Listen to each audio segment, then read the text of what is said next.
Alhamdulillah wa syukurillah wala haula wala quwata illa billah. Hari ini kita baru melaksanakan sidang paripurna penyampaian laporan pertanggungjawaban pemerintah daerah tentang pengelolaan anggaran pendapatan belanja daerah tahun 2001. Di mana ini merupakan salah satu kewajiban daerah apabila setelah 6 bulan masa akhir tahun berjalan dan sudah dilakukan audit oleh BPKRI Provinsi Riau terhadap laporan pengelolaan keuangan daerah melalui APBD tahun 2001, itu kita harus menyampaikan ke DPRD untuk diperdakan dan untuk disahkan.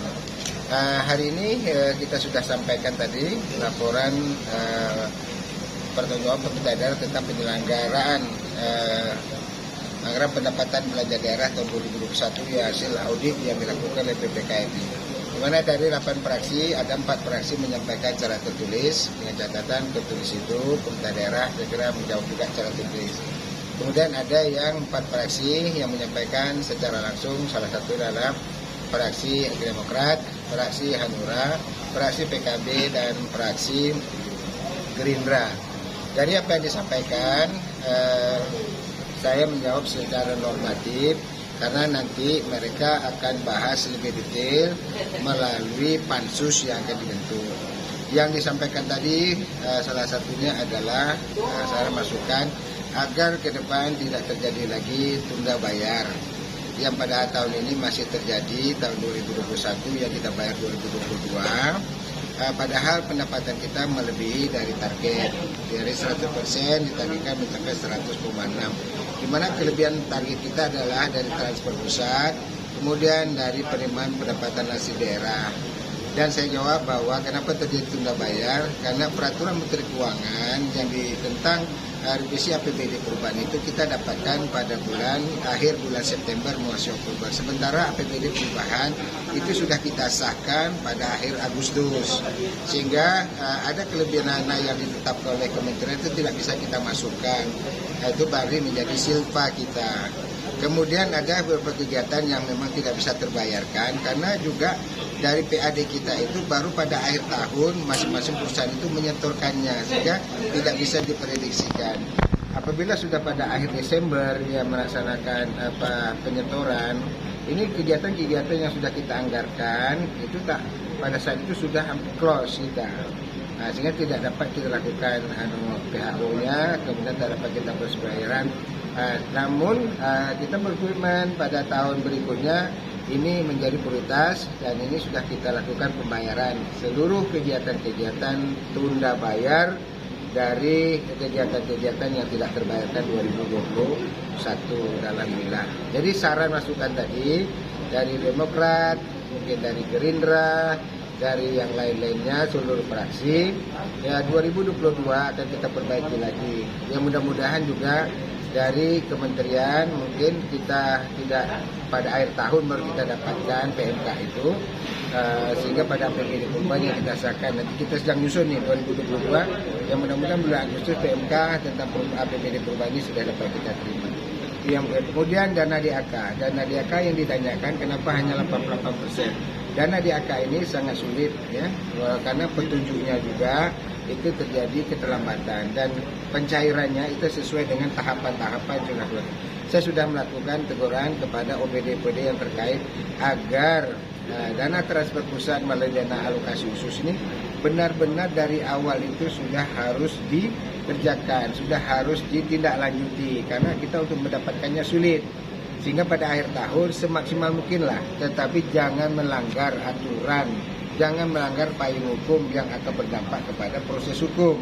Teman-teman untuk kita puskan, kita habiskan, tapi kita tidak menempatkan ajas daripada legalitas formalnya. Jadi juga jangan terlalu ketakutan dan berarti kita punya aparat penegak hukum, HPH, kita bisa minta konsultasi ke BPKP, kita bisa minta konsultasi ke BPK, kita bisa minta pendampingan apakah dari kepolisian atau kejaksaan, biasanya kejaksaan yang melakukan pendampingan.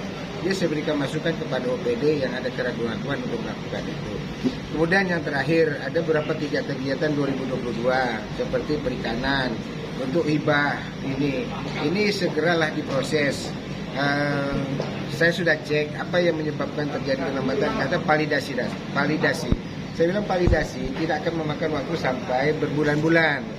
Ya, validasi itu kita lakukan untuk mengecek bahwa benar tidak penerima bantuan yang diajukan ini terdaftar, memiliki notaris. Kemudian tahun lalu mendapat apa tidak, sudah berulang-ulang apa tidak. Saya rasa tidak terlalu sulit kalau dibentuk timnya. Oleh karena itu saya tegaskan tadi dalam informasi, karena dimintakan agar Bupati meninjau kembali teguran kepada OPD yang terlambat ini. Saya katakan bagi OPD yang ada kebimbangan, keraguan dan keterlambatan ini, kalau ragu-ragu, takut dengan segala persoalan, ya sudah mengajukan mundur, karena jabatan itu bukan hak, jabatan itu adalah amanah sesuai dengan kemampuan dan kesanggupan kita. Saya rasa selama ini kami, saya wakil bupati tidak pernah memberikan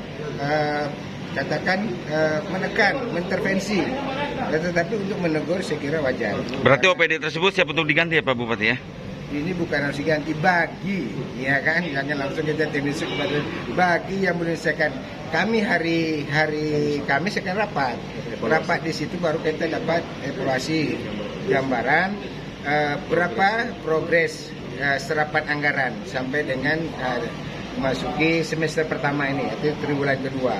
Berapa kemajuan fisik, berapa capaian penyerapan keuangan. Karena ini juga menjadi perhatian pemerintah pusat bahwa ada dana-dana yang masih mengendap akibat terlambat.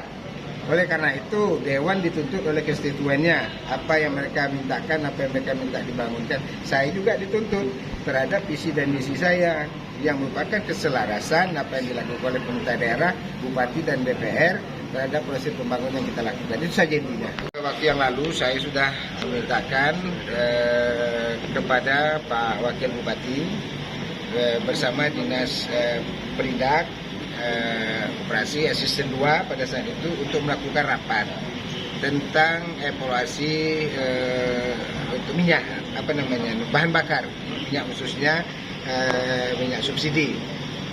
Minyak subsidi ini ada beberapa bagian untuk kendaraan darat dan kendaraan laut. Kendaraan laut adalah nelayan. Dari hasil itu memang kita lihat bahwa terjadi pengurangan kuota, di mana pada saat 2019, 2020 masuk 2021 kita masih itu pandemi COVID. Akibat pandemi COVID, penggunaan bahan bakar minyak untuk kepentingan umum tidak bisa dihabiskan. Dengan tidak habiskan terjadi surplus. Surplus ini memberikan gambaran kepada Pertamina untuk mengurangi kuota. Bahwa ada kelebihan, berarti kita ini lebih di sini. Begitu kita sudah kembali kepada menuju ke normal aktivitas karena pandemi itu turun, ini aktivitas sangat tinggi. Nelayan ke laut, kendaraan di darat juga menggunakan minyak RB, sehingga kebutuhan minyak bertambah. Akibat bertambah inilah terjadi kekurangan.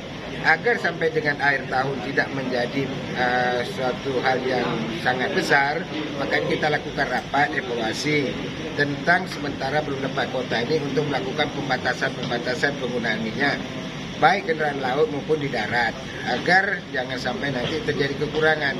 Solusi yang kedua, terhadap kekurangan kita sudah buat surat ke Pertamina untuk penambahan kuota berdasarkan jumlah kendaraan, jumlah kapal-kapal di laut dan jumlah kebutuhan yang kita butuhkan per bulannya sampai dengan 6 bulan terakhir ini. Kira-kira berapa Pak Bupati kuota? Angkanya saya ditanyakan Perindak ya, kita apal, tapi kita membicarakan tentang keseluruhan.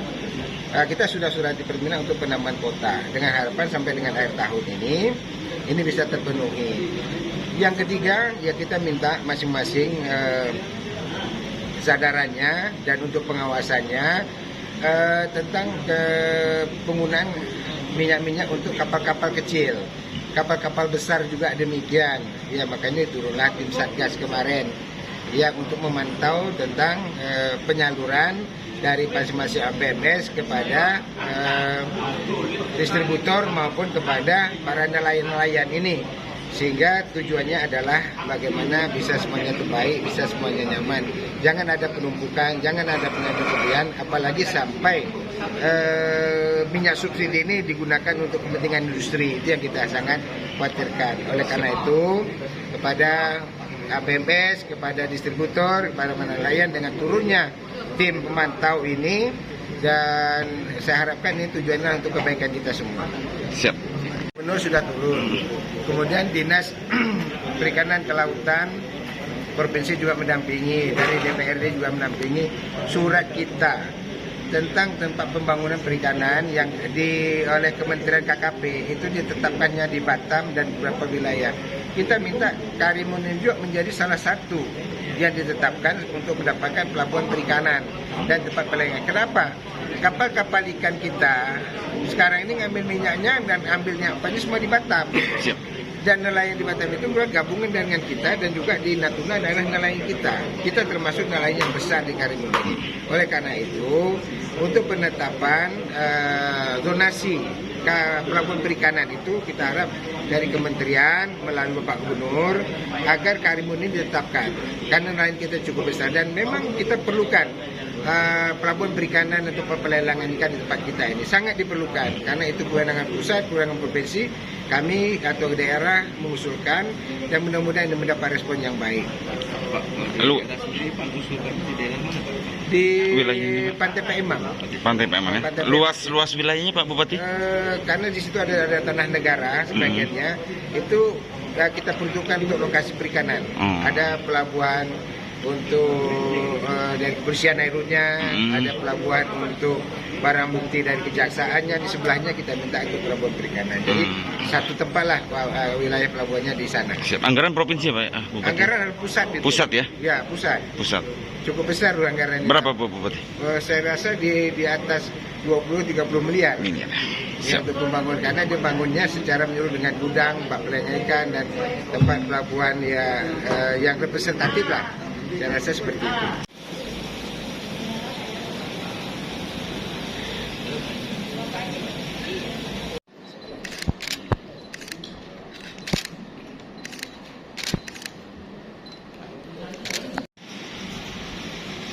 Kok di video apa foto sih?